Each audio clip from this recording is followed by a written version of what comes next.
على أفضلهم وخاتم النبيين محمد الأمين وعلى آله وصحبه أجمعين.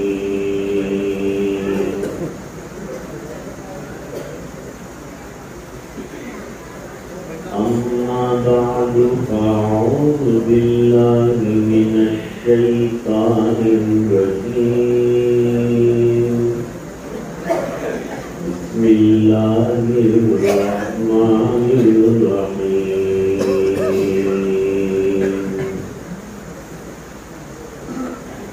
ومن أعرض عن ذكري فإن له معيشة ضنكا ونحشره يوم القيامة أعمى. صدق الله العظيم. اللهم صل على سيدنا محمد وعلى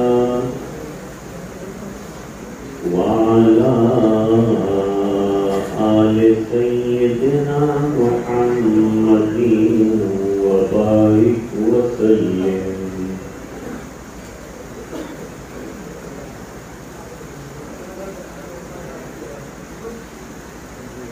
واجب الاحترام حضرات علماء کرام،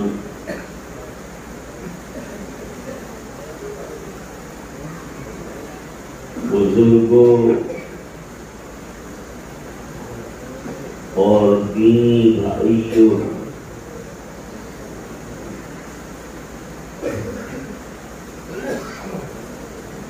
موجودہ دور میں ہر انسان پریشان ہے.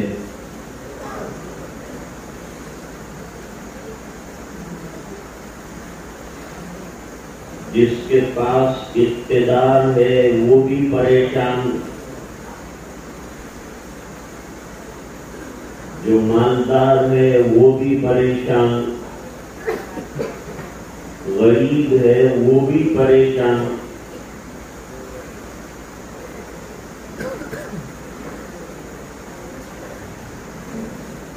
مال تو آدمی اس لیے کماتا ہے تاکہ پریشانی دور ہو جائے،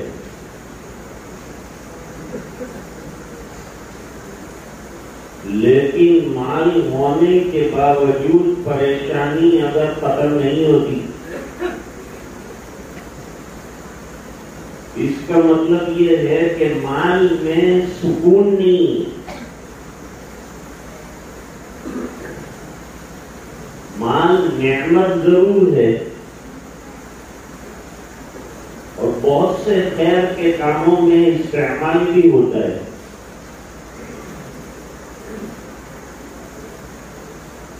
لیکن مال ہو تو سکون اور اطمینان نصیب ہو جائے یہ ضروری نہیں.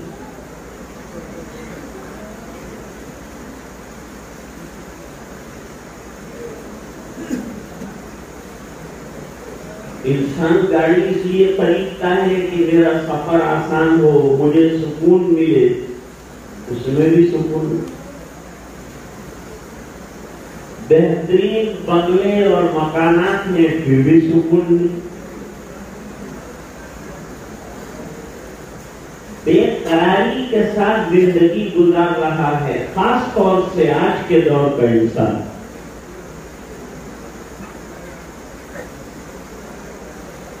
جبکہ موجودہ دور میں راحت اور عیش اور عشرت کے تمام سامان جو ہیں مہیا ہیں.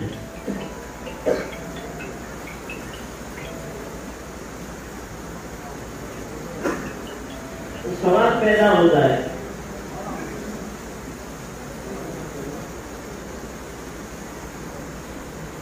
کہ پھر عیش و عشرت اور سکون صحابہ کرام کو کیسے نصیب ہوا؟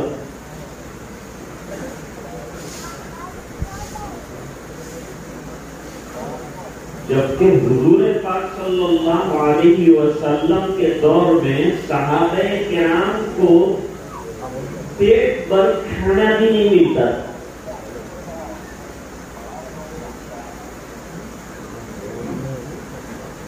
ابو ہریرہ رضی اللہ تعالیٰ عنہ علم حاصل کرنے آئے تھے، دین حاصل کرنے آئے تھے، لیکن ان کو پاپوں میں اور بھوک میں بھی بڑا اطمینان تھا. انہوں نے فاقے کی شکایت نہیں کی، فاقے کو بیان تو کیا ہے لیکن شکایت نہیں کی.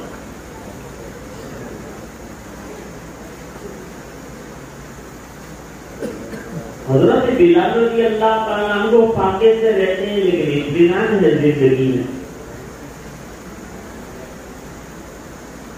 زیادہ تر صحابہ کرام کا عالم یہی رہا.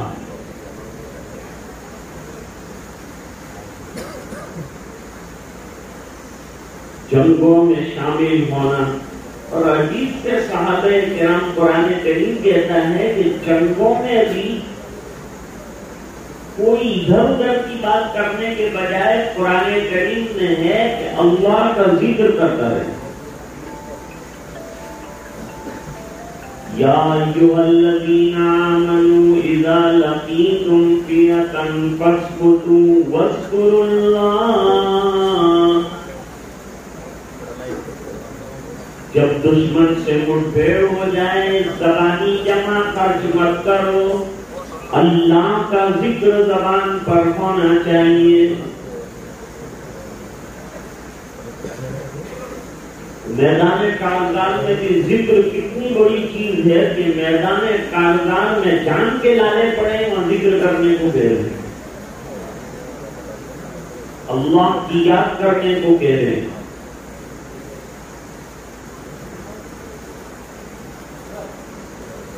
مسجد نبوی شریف 6 مہینے میں تعمیر ہوئی ہے،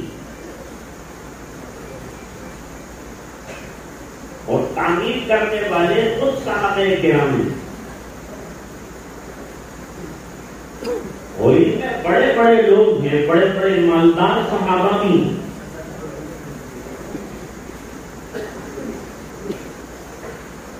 لیکن سرکار ایک مصرع پڑھتے تھے، اللہم لا عیش الا عیش الآخرہ فاغفر الانصار والمہاجرہ. اللہ عیش و عشرت تو آخرت کی ہے، دنیا کی ہر چیز فانی ہے، ختم ہو جانے والی ہے،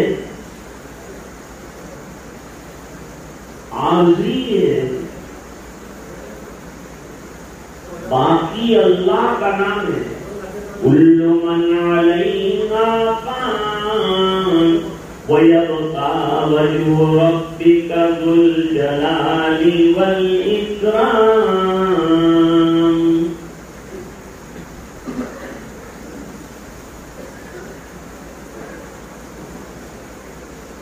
پانی ہر ایک شے یہاں لا کلام ہے، اور کہتے ہیں جس کو باقی وہ اللہ کا نام ہے.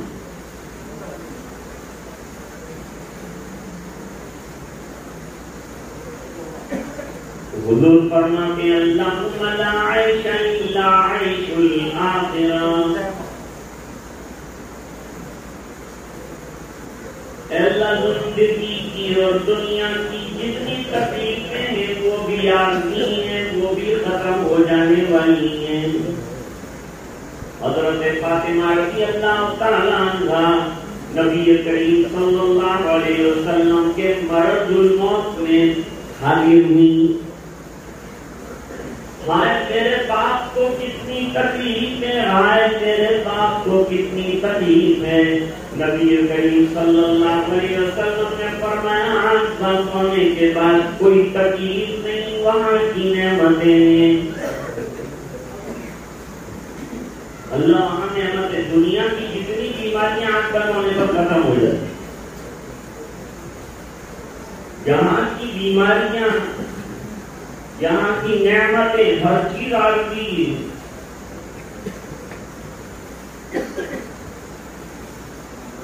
اگر کسی کو تمام نعمتیں میسر ہوں تو بھی ایک کھٹکا اس کو ہمیشہ کے لیے لگا ہوا ہے کہ اس کو اس دنیا سے جانا ہے۔ اللہ تعالیٰ نے ہمیں دنیا میں اس لیے نہیں پیدا کیا کہ ہم کھاتے رہیں پیتے رہیں، اس سے تو جسم بنے گا، لیکن اصل تو اللہ نے ہماری روح کو بنانے کے لیے دنیا میں ہمیں بھیجا ہے کہ دنیا کی زندگی گزاریں اور اپنی آخرت بنائیں۔ فکر عقبا کی کر آج کی بے خبر، کل نہ کر کل کی کل کا بھروسہ نہیں، کل نہ آئی کبھی اور نہ آئے گی کل، کل تو کیا ایک پل کا بھروسہ نہیں۔ یہ دنیا عارضی ہے، کھانے پینے تمام چیزوں کو ضرورت مانو اور عبادت اور ذکر اللہ کو روح مانو، اصل مانو۔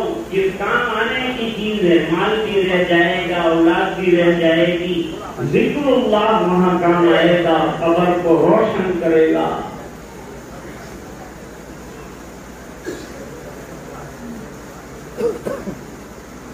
ذکر کو لوگ کچھ اہمیت نہیں دیتے۔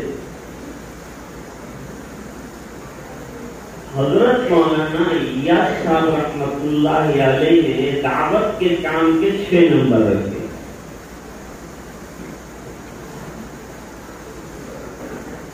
کہتے ہیں کہ لوگ آج کل ذرا نمبر ہی ہو گئے، کوئی 1 نمبر والا ہے، کوئی 2 نمبر والا ہے، تو دعوت کے کام کے 6 نمبر رکھے۔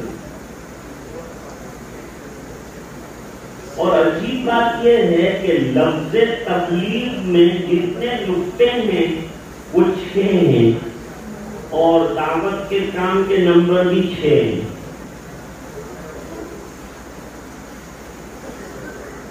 پہلا نمبر کلمہ طیبہ۔ کلمہ طیبہ یہ پورے دین کا خلاصہ ہے۔ جیسے کھجور کی گٹلی میں پورا کھجور کا درخت سمایا ہوا ہے، اس طرح سے کلمہ طیبہ میں پورا دین سمایا ہوا ہے۔ اس لیے جن کو بیعت کریں گے ان کو بھی جو ہے کلمے کی تلقین کریں گے کہ یہ دل میں جم جائے۔ یہ جم گیا تو باقی کے اعمال کرنا انسان کے لیے آسان ہے۔ اس لیے دوسرے نمبر پر نماز رکھی۔ پھر 1 نمبر حضرت مولانا الیاس صاحب رحمۃ اللہ علیہ نے رکھا ہے علم کا اور ذکر کا۔ حضرت فرماتے ہیں علم کا نمبر کیوں رکھا ہے؟ علم سے کیا مراد ہے؟ علم دین مراد ہے۔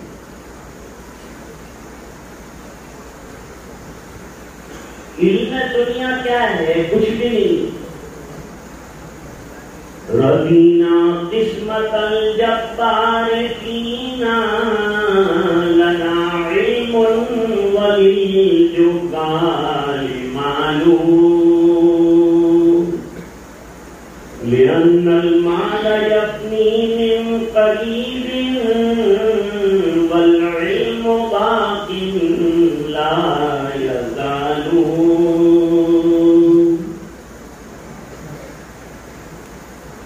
ہم اللہ تعالیٰ کی اس فیصلے پر راضی ہیں کہ اللہ نے ہمیں علم عطا فرمایا۔ علماء کی بڑی فضیلت ہے، جس کو علم ملا اس کو بہت بڑا حصہ ملا ہے، دین کا وافر حصہ اللہ تعالیٰ نے اسے عطا فرمایا ہے۔ اس کو اس کی قدر کرنی چاہیے۔ دولت والے دولت دیکھیں، لیکن علم والے یہ دیکھیں کہ اللہ نے مجھے کتنا بڑا خزانہ عطا فرمائے۔ مکے والے کہتے تھے ہمارے پاس مال ہے، ہمارے پاس اولاد ہے، ہمارے پاس پراپرٹیاں ہیں، ایک غریب مسلمانوں تمہارے پاس کیا ہے؟ اللہ تعالیٰ نے فرمایا اے مسلمانوں تم کہہ دو کہ تمہارے پاس سب سے بڑی دولت قرآن ہے۔ وَلَقَدْ آتَيْنَاكَ سَبْعًا مِّنَ الْمَثَانِي وَالْقُرْآنَ الْعَظِيمَ۔ ہم نے آپ کو 7 مکرر اور بار بار پڑھی جانے والی آیتیں عطا کی۔ نماز میں سورہ فاتحہ پڑھی جاتی ہے اور ہر رکعت میں پڑھی جاتی ہے۔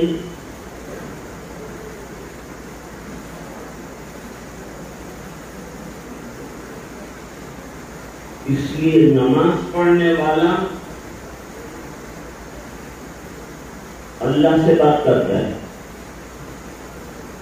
نماز میں کھڑے ہو گئے تو المصلی یناجی ربا، نماز پڑھنے والا اللہ تعالیٰ کے ساتھ سرگوشی میں مصروف ہے۔ بہت بڑی نعمت ہے نماز۔ اگر کوئی ذکر نہ کر سکا، کوئی ورد نہ کر سکا، لیکن پابندی کے ساتھ 5 وقتہ نمازیں اس نے پڑھ لی تو اس کو سب حاصل ہے۔ نماز کو ذکر اکبر کہا ہے اللہ نے، وَلَذِكْرُ اللَّهِ أَكْبَرُ۔ ایک معنی علماء نے بیان کیے کہ نماز یہ بہت بڑا ذکر ہے اور ذکر ہی کے لیے نماز کو قائم کیا گیا ہے۔ اللہ تعالیٰ فرماتے ہیں اقیم الصلاۃ لذکری، میری یاد کے لیے نماز کو قائم کیجیے۔ تو جو نماز میں ہے وہ اللہ کی یاد میں ہے۔ اس لیے نماز میں دنیا کا تذکرہ، کوئی سلام کرے تو جواب نہیں دینا ہے اور کسی کو سلام کی نماز میں نہیں کرنا، یہ دنیا کا کلام ہو گیا۔ اگر کسی نے آپ نماز پڑھ رہے ہیں اور السلام علیکم آپ کو کہا اور آپ نے کہا وعلیکم السلام، نماز پہ کیوں؟ یہ علیکم کم خطاب کا صیغہ ہے اور اس کا تعلق دنیا کے ساتھ ہے، لہذا یہ دنیاوی کلام ہو گیا اور کلام دنیاوی سے نماز جاتی ہے۔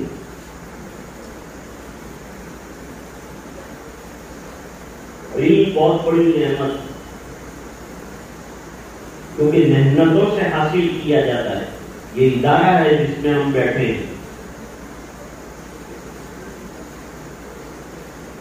حضرت مولانا الیاس صاحب رحمۃ اللہ علیہ نے فرمایا کہ علم دین کا نمبر اس لیے رکھا ہے کہ دعوت کا ساتھی علم کے فضائل کہتے کہتے سنتے سنتے علم دین سے محبت کرنے والا اور علماء دین سے محبت کرنے والا بن جائے اور اپنی اولاد کو مدرسے میں بھیجنے والا بن جائے تو دین زندہ ہوگا۔ علم کے نمبر سے مدارس کو آباد کرنا مقصود ہے اور ذکر کے فضائل بہت ہیں، ذکر کے فضائل بے شمار ہیں۔ حضرت نے پورا جو ہے ذکر کی فضیلت پر ایک کتاب لکھی، فضائل ذکر، حضرت شیخ رحمۃ اللہ علیہ۔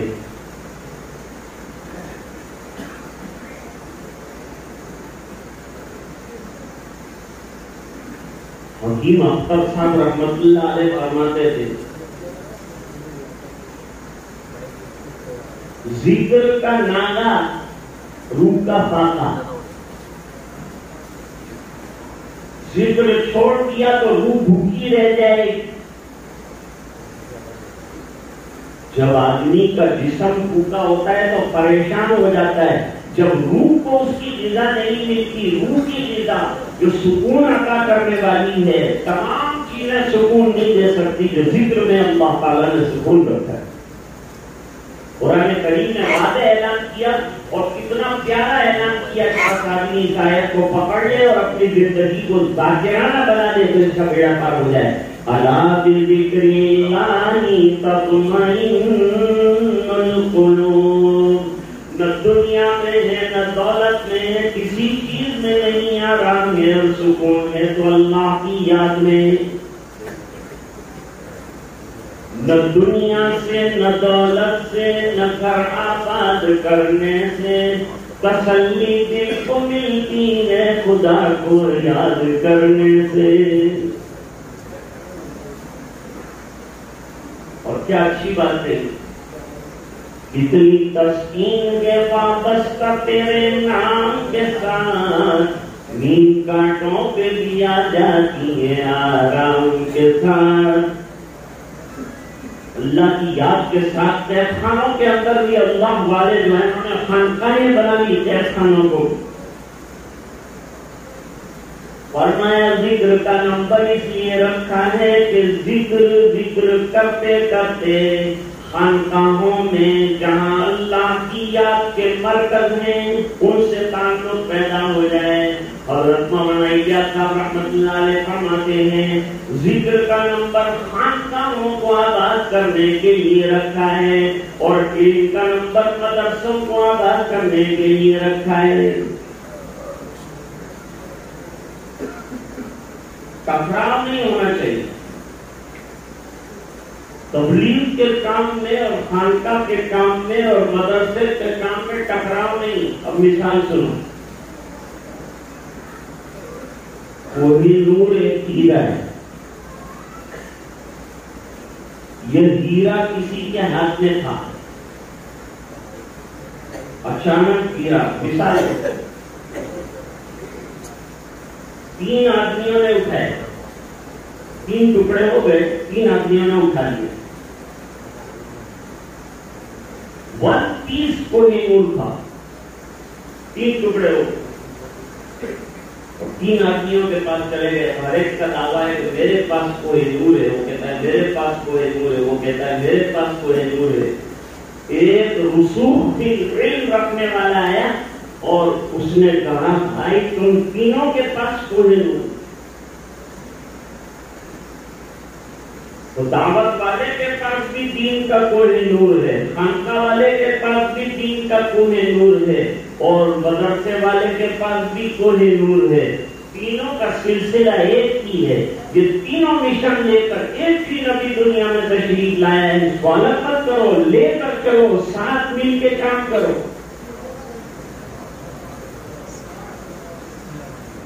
اب قرآن کریم کیا کہتا ہے؟ سرکار کا مشن کیا تھا؟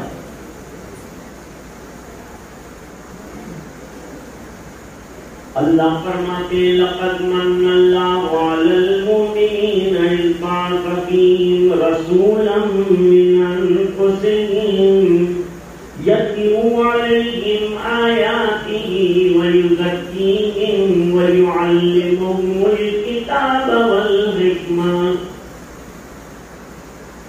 آپ صلی اللہ علیہ وسلم کا مشن کیا تھا؟ کیا کام لے کر آپ تشریف لائے تھے؟ نمبر 1 تلاوت آیات.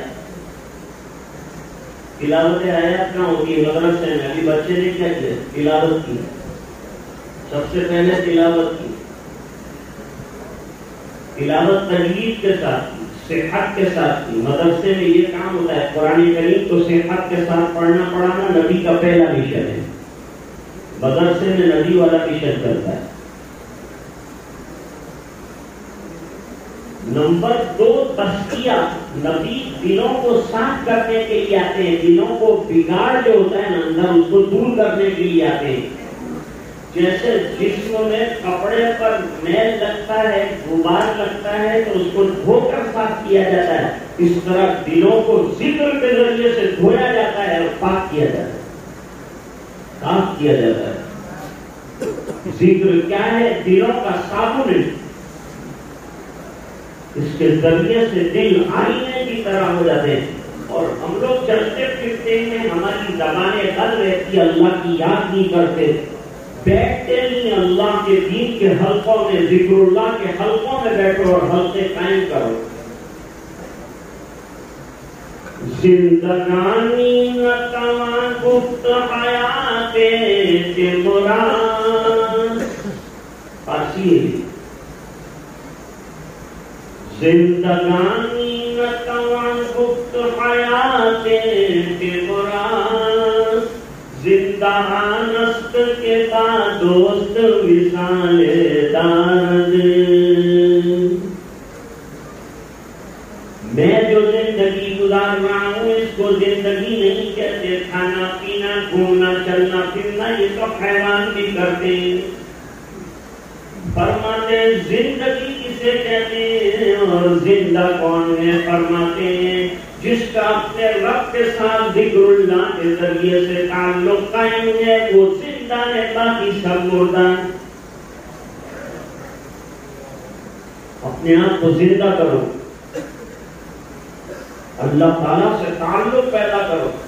صحابہ کرام کو اس بنا پر اطمینان تھا کہ نبی کریم صلی اللہ علیہ وسلم کے ساتھ کنیکشن اور آپ کا اوپر کے ساتھ کنیکشن، اس بنا پر ہمیشہ دل بیدار رہتا.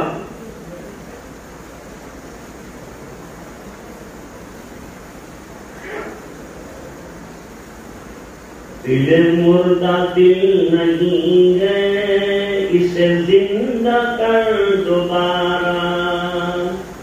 یہی ہے امتوں کے مرض کہن کا چارہ. اقبال کہتے ہیں دلوں کو زندہ کرو. اور ظاہری بات ہے کہ ہر چیز کی زندگی الگ الگ طریقے سے ہوتی ہے.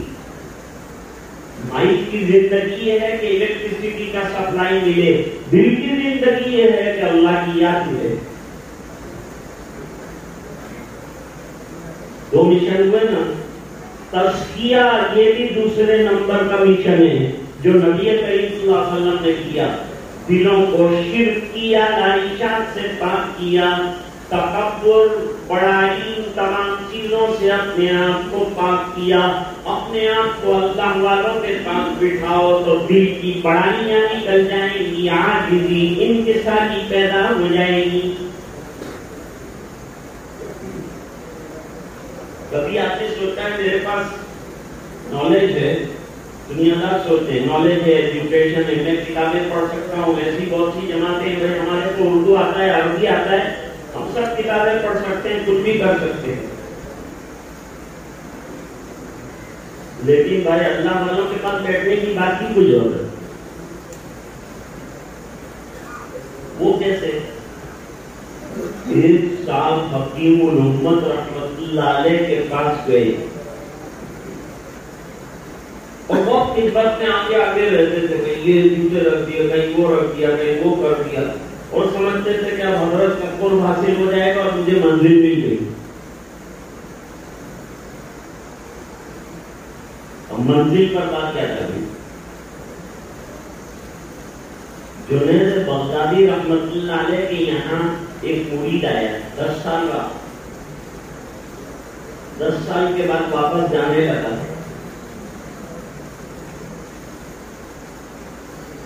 ارے بھائی کیوں جا رہے ہو؟ ابھی تو تمہارا کام باقی ہے.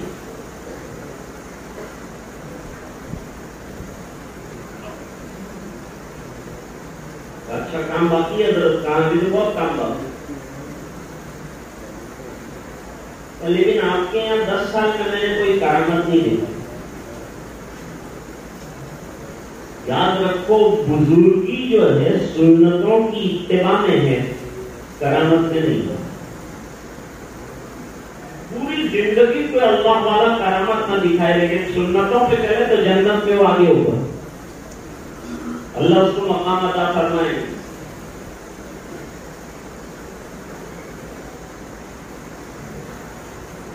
جسے نسبت مصطفیٰ مل گئی، جسے نسبت مصطفیٰ مل گئی اسے دولت دو سرا مل گئی. اس کو سب کچھ مل گیا. اس نے غور کیا کہ ہاں حضرت آپ کی زندگی میں کرامت تو کوئی نہیں دیکھی، لیکن آپ کیا فرماتے ہیں؟ کہ تم نے سنت کے خلاف کوئی عمل میرا دیکھا؟ حضرت یہ تعجب کی بات ہے کہ 10 سال میں سنت کے خلاف کوئی عمل نہیں دیتا۔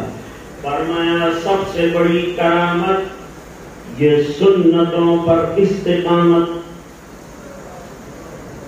سنتوں پر استقامت سب سے بڑی کرامت۔ اب حضرت حکیم الامت ایک دن اٹھے اپنی خانقاہ سے، خانقاہ میں تو بیٹھنا بھی سیکھنا پڑتا ہے کہ بیٹھنا کیسے۔ پہلے تو خانقاہ میں داخلہ ہی مشکل ہوتا تھا۔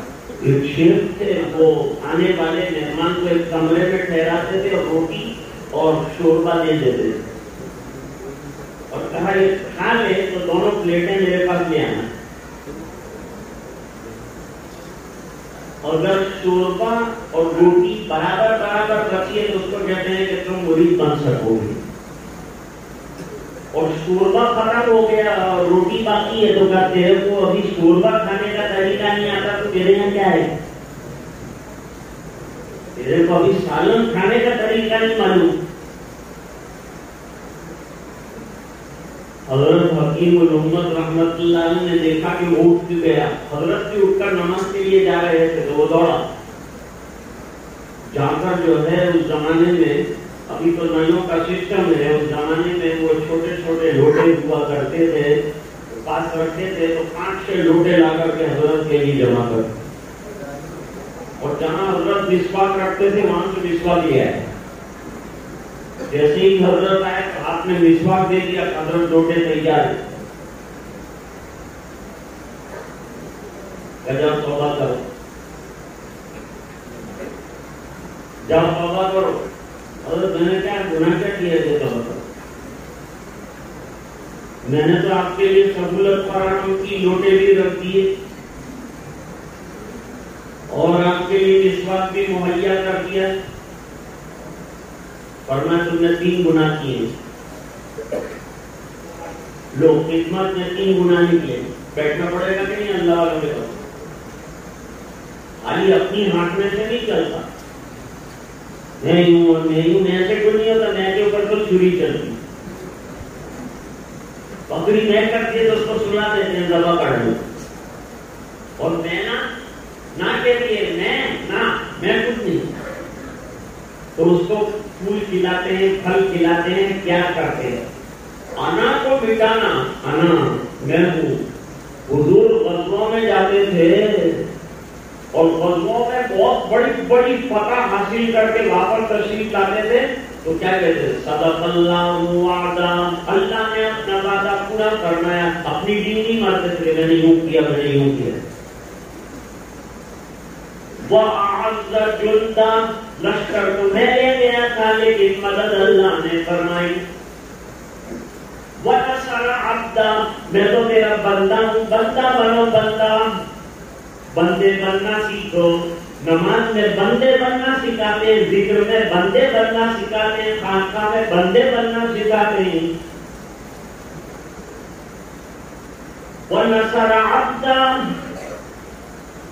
اور اپنے بندے کی مدد فرمائی، میں کچھ بھی نہیں ہوں، میرا لشکر کچھ بھی نہیں، ان کی بڑی کامیابی کے بعد تو آدمی ذرا ڈینگے مارتا ہے، لیکن میرے آقا کا عالم یہ ہے کہ فتح مکہ کے روز مکے میں داخل ہو رہے ہیں، سرکار کا سر اتنا جھکا ہوا ہے کہ کجاوے کی لکڑی سے سر لگ رہا ہے،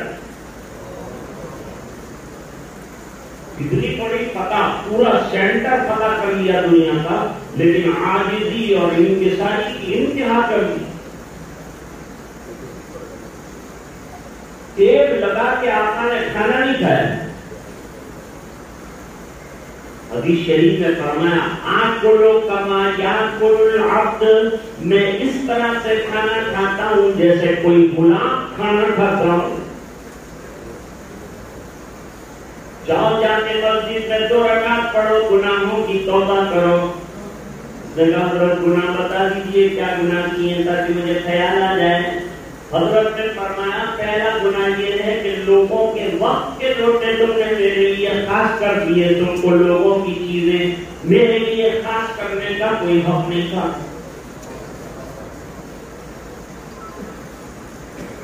دوسرا یہ کہ میری رکھی ہوئی مسواک محفوظ جگہ میں سے تم نے نکالی، تم نے چوری کا ارتکاب کیا ہے. میری مسواک کو میری جگہ پہ سے نکالا کیوں؟ اور تیسرا بہت بڑا گناہ کیا ہے. تیسرا بہت بڑا گناہ یہ کیا ہے کہ تم نے دل میں یہ سوچا کہ شیخ بے وضو ہے حالانکہ بے باوضو. ہو گئے 3 گناہ. تو ابھی تم کو بیٹھنا پڑے گا. اب ایک مثال سنو. ابھی لائٹ چلی گئی تھی تھوڑی دیر پہلے، ٹھیک ہے، روشنی گئی اور اندھیرا ہو گیا. لوگوں نے موبائل کی روشنیاں شروع کی. اگر یہ روشنیاں بھی بند کر دی جائیں تو ایک دوسرے کو دیکھ سکتے نہیں دیکھ سکتے.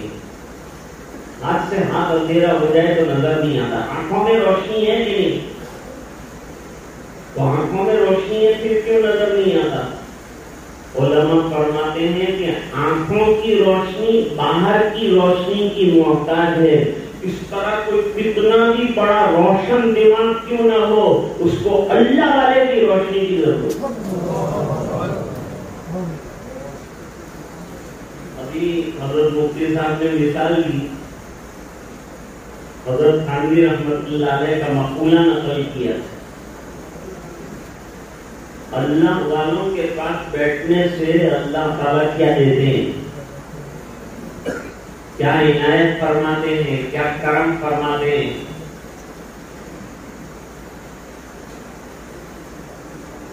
گلاب کے پھول میں پنکھڑیوں کے نیچے کانٹے ہوتے ہیں. آدمی کو مطلوب گلاب کا پھول ہوتا ہے. گجرے میں لگے گا تو گلاب کا پھول لگے گا. ٹیبل پہ رکھا جائے گا فلاور پاٹ میں تو گلاب رکھا جائے گا. لیکن اس کی پنکھڑیوں کے نیچے جو کانٹے ہیں ان کا بھی اکرام ہو جاتا ہے. کانٹوں کا بھی اکرام ہو گیا. حالانکہ ہم تو گلاب کا اکرام کرنا چاہتے ہیں، اس کا اعزاز کرنا چاہتے ہیں، لیکن کانٹوں کا بھی اکرام ہو گیا پنکھڑیوں کے نیچے چھپے ہوئے. اس طرح اللہ والے جو ہیں وہ گلاب ہیں اور ہم جیسے جو ان سے وابستہ ہوتے ہیں وہ جو ہے کانٹے ہیں. جب اللہ یہ گلاب کا پھول توڑ کر جنت میں رکھیں گے تو جو کانٹے چمٹے ہوئے ہوں گے ان کا بھی بیڑا پار ہے، ان کا بھی کام بن جائے گا. اللہ تعالیٰ ان کو بھی جنت میں پہنچا دیں گے ان کے ساتھ. یہ اللہ والوں کے ساتھ بیٹھنے کا فائدہ ہے. خیر عرض کر رہا تھا کہ آپ صلی اللہ علیہ وسلم کے 4 مشن ہیں اور چاروں یکساں ہیں، الگ نہیں کیا. حضور نے ایک کی اسٹیج سے چاروں کام کیے ہیں. بعد میں یہ جو ہے شعبے الگ الگ کام نہ کر سکنے کی وجہ سے ہوئے، ورنہ ایک ہی فرد تمام کام کرتا تھا پہلے. يَتْلُو عَلَيْهِمْ آيَاتِهِ وَيُزَكِّيهِمْ وَيُعَلِّمُهُمُ الْكِتَابَ وَالْحِكْمَةَ. اور اللہ تعالیٰ کے رسول احکام سکھاتے ہیں، کتاب اللہ کی تعلیم دیتے ہیں، حکمت اور دانائی کی باتیں بتاتے ہیں. 4 مشن ہو گئے. یہ چاروں مشن نبی کریم صلی اللہ علیہ وسلم انجام دیتے ہیں. آپ بہت بڑے داعی بھی ہیں، آپ بہت بڑے مزکی بھی ہیں، آپ اخلاق کو درست کرنے والے بھی ہیں، آپ تزکیہ کرنے والے بھی ہیں اور آپ معلم بھی ہیں، بہترین تعلیم دینے والے بھی. مسجد نبوی شریف ایک طرف جو ہے مدرسہ ہے. صفہ میں مدرسہ تھا کہ نہیں؟ مدرسہ تھا. تو مسجد نبوی شریف مدرسہ بھی ہے اور مسجد نبوی شریف جو ہے دارالقضا بھی ہے. الگ کوئی جگہ نہیں تھی، مسجد میں ہی فیصلے ہوتے تھے، دارالقضا. اور مسجد ہی دعوت کا مرکز بھی تھا. یہیں سے جماعتیں روانہ ہوتی تھی اور یہیں سے جو ہے افراد دین کی دعوت کے لیے بھیجے جاتے تھے اور بڑے بڑے لشکر جو ہے وہ یہیں سے. لشکر کی چھاؤنی بھی مسجد نبوی شریف ہے. اور تزکیے کا کام اور دل کی اصلاح کا کام بھی سب سے بڑا اگر ہوتا ہے تو مسجد نبوی شریف میں ہوتا ہے. اور اس کر رہا تھا کہ بھائی آج لوگ چاروں طرف سے پریشانیوں کا اظہار کرتے ہیں، مختلف طریقے کی پریشانیاں ذکر کرتے ہیں، حقیقت میں جو سکون جہاں ہے وہاں تلاش نہیں کرتے ہیں. سکون کہاں ہے؟ اس کو قرآن کریم نے واضح کیا، جس کو ابھی میں نے آپ کی خدمت میں عرض کیا. الذین آمنوا وتطمئن قلوبهم بذکر اللہ الا بذکر اللہ تطمئن القلوب. یاد رکھو دلوں کا اطمینان اور سکون اللہ اللہ کرنے میں، ذکر اللہ میں. ذکر کے معنی یاد دہانی، یادداشت، ریممبرنس آف اللہ. آج میں نے جو آیت کریمہ آپ کی خدمت میں پیش کی، اس میں اللہ نے عجیب مضمون بیان فرمایا. اللہ فرماتے ہیں وَمَنْ أَعْرَضَ عَنْ ذِكْرِي، جو میرے ذکر سے اعراض کرے گا، یعنی میری یاد نہیں کرے گا. ذکر میں نماز بھی آ گئی، قرآن کی تلاوت بھی آ گئی، اللہ اللہ بھی آ گیا اور ذکر اللہ بھی آ گیا. سب چیزیں ذکر کی تفسیر میں آتی ہیں. پورا دین بھی ذکر کی تفسیر میں آ سکتا ہے. قرآن کو اللہ نے ذکر کہا ہے، اِنَّا نَحْنُ نَزَّلْنَا الذِّكْرَ وَإِنَّا لَهُ لَحَافِظُونَ.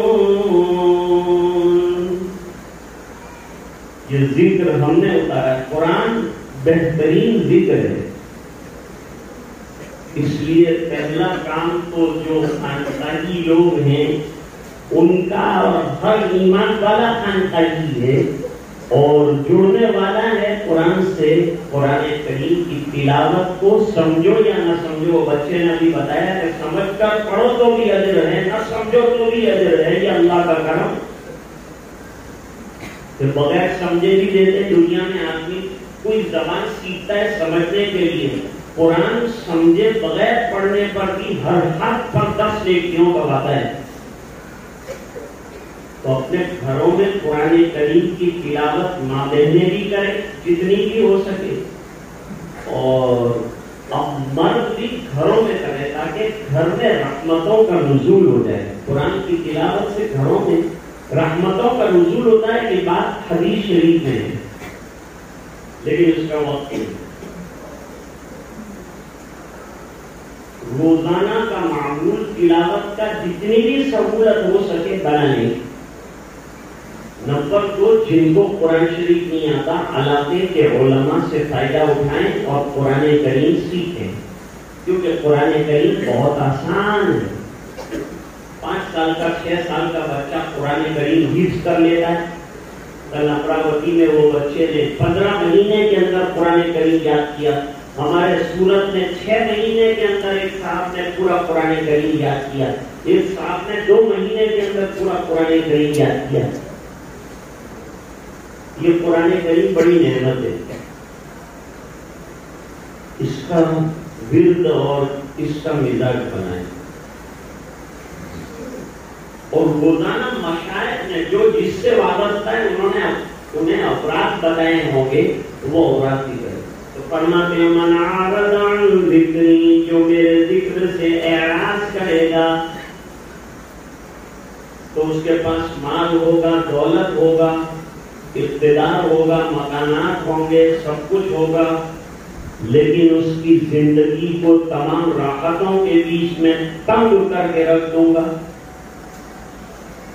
آج ہماری زندگیاں تنگ ہو چکی ہیں اس بنا پر کہ ہماری زندگی سے ذکر نکل چکا، نمازیں نکل چکی ہیں، عبادتیں نکل چکی ہیں. قرآن کریم نے الٹیمیٹم دیا کہ میرا ذکر چھوڑا، نمازیں چھوڑی، عبادتیں چھوڑی، بے چین رہو گے. آج دنیا کی بے چینی کی وجہ یہ ہے کہ سب سے تعلق ہے اور رب سے تعلق توڑ گئے. اس وجہ سے یہ پریشانی ہے. میں اپنی بات کو ختم کرتا ہوں. دعا کرتا ہوں کہ اللہ تعالیٰ ہم کو ذکر کرنے والا بنائے. اور اللہ کی یاد کرنے والا بنائے اور دین پر چلنے والا بنائے.